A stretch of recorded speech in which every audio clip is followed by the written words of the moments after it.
High বন্ধুরা, নমস্কার। সবাইকে উদয় কিচেনে স্বাগত। তো বন্ধুরা, আজকে এই যে দেখতে পাচ্ছেন আমার হাতে হাঁস রয়েছে। আজকে এই দেশি হাঁস রান্না করব। তো বন্ধুরা, অনুরোধ রইল শুরু থেকে শেষ অবধি থাকুন, ভিডিওটি ভালো লাগবে। আর এই দেশি হাঁস আমি কীভাবে রান্না করি সেটাও আপনারা দেখবেন। তো বন্ধুরা চলুন, সবার প্রথমে এই হাঁসটাকে কেটে বনে পরিষ্কার করে নেব, তারপরে রান্নার ওখানে দেখা হবে।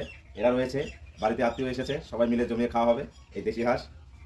তো বন্ধুরা, হাঁস কেটে বনে রেডি হয়ে গেছে। এই যে দেখুন, এই থালার মধ্যে মোটামুটি 1 কিলোর উপরে হবে ওজন। তো এই যে মাংস আমি কেটে বনে পরিষ্কার করে নিয়েছি। এখন রান্না শুরু করব। তেল গরম হয়ে গেছে বন্ধুরা, ফোড়ন দেবো। তো ফোড়নে দেখুন, 2টা শুকনা লঙ্কা, 2টো তেজপাতা, একটু পাঁচফোড়ন আর কয়টা গোটা গরম মশলা নিয়েছি, দিয়ে দেবো।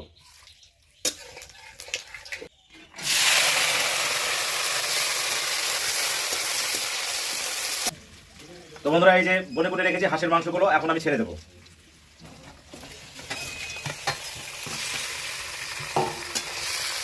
ভালোভাবে এই পেঁয়াজ রসুন আর ফোড়ন দিয়ে দিয়েছি, ভালোভাবে মিক্সার করে নেব এবং ভালোভাবে কষিয়ে নেব। হলুদ এবং ধনিয়া পাউডার দিয়ে দেবো।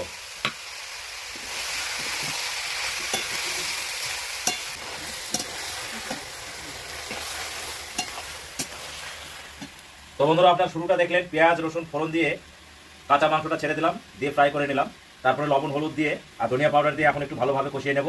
তারপর বেটে রাখা মশলাগুলো দেবো। তো বন্ধুরা, পেঁয়াজ রসুন দিয়ে ভালোভাবে ফ্রাই করে নিয়েছি। এখন আমি এই যে বেটে রাখা মশলাগুলো দিয়ে দেবো।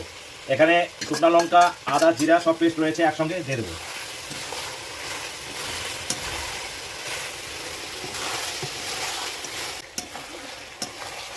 তো বন্ধুরা দেখুন, বাটা মশলা দেওয়ার পরে কিন্তু আমি ভালোভাবে কষিয়ে নিয়েছি, তবে আরও কষাবো। তো তার জন্য আমি পরিমাণ মতো একটু করে জল দেবো আর কষিয়ে নেব। কয়েক পিস আলু নিয়েছি বন্ধুরা, দিয়ে দেবো। হাঁসের মাংসে আলু না দিলে ভালো লাগে না। সেদ্ধ হওয়ার জন্য কিছু সময় ঢেকে রাখবো। তো বন্ধুরা দেখুন, মোটামুটি মাংসটা অর্ধেক সেদ্ধ হয়ে এসেছে। তো বন্ধুরা দেখুন, এখানে আমি 100 গ্রামের মতো টক দই ফেটে নিয়েছি, এটা দিয়ে দেবো। তো বন্ধুরা, হাঁসের মাংস কিন্তু অনেকটা আমার সিদ্ধ হয়ে এসেছে। আর হাঁসের মাংস আপনারা জানেনই, সিদ্ধ হতে সময় লাগে। আর যত ভালোভাবে কষিয়ে নেবেন, হাঁসের মাংসের স্বাদ কিন্তু তত বেশি লাগে। তো বন্ধুরা, এখন আমি ভালোভাবে আরেকটু কষিয়ে নেব। তারপরে ফাইনালি আমি গ্রেভির জন্য জল দেবো। তো বন্ধুরা, হাঁসের মাংস আমি খুব সুন্দরভাবে কষিয়ে নিয়েছি। আর এখন আমি গ্রেভির জন্য একবারে জল দিয়ে দেবো।